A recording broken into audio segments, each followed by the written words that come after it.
जब तैयार हो जाते हैं तो उसमें से बच्चे हो जाते हैं। वो मुन्नी अपने बच्चों के साथ रहती है। एक मर्तबा किसान खेत पर आता है और कहता है, कल कुछ लोगों को भेज दूंगा खेत पर फसल काटने के लिए, जो सारा फसल काट कर घर भेज देंगे।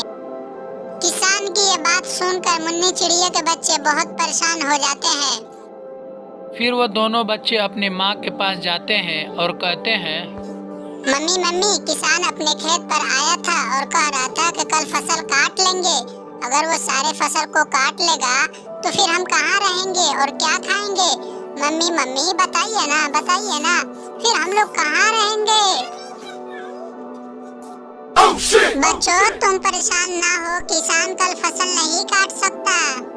वही बात होती है जो मुन्नी चिड़िया ने कहा था, किसान फसल नहीं काटता है। कल मैं कुछ दोस्तों को भेजूंगा फसल काटने के लिए, कल तो फसल काटना ही होगा। ये कहकर किसान वहाँ से चला जाता है।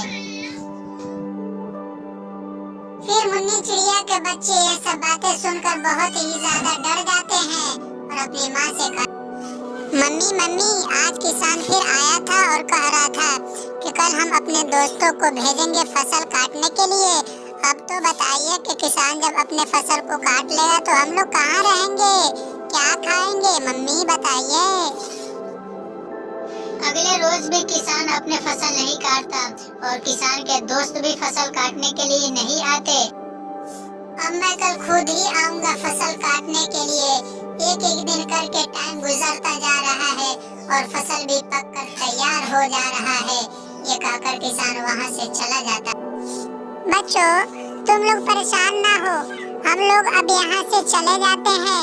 यहाँ पर रहना हम लोगों के लिए अच्छा नहीं होगा, इसलिए कि अब कल किसान आएगा और अपने फसल को काटेगा।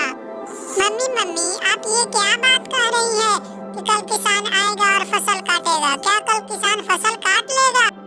हाँ मेरे बच्चे, कल किसान अपने फसल को काट लेगा, इसलिए हम लोग यहाँ से चले जाते हैं।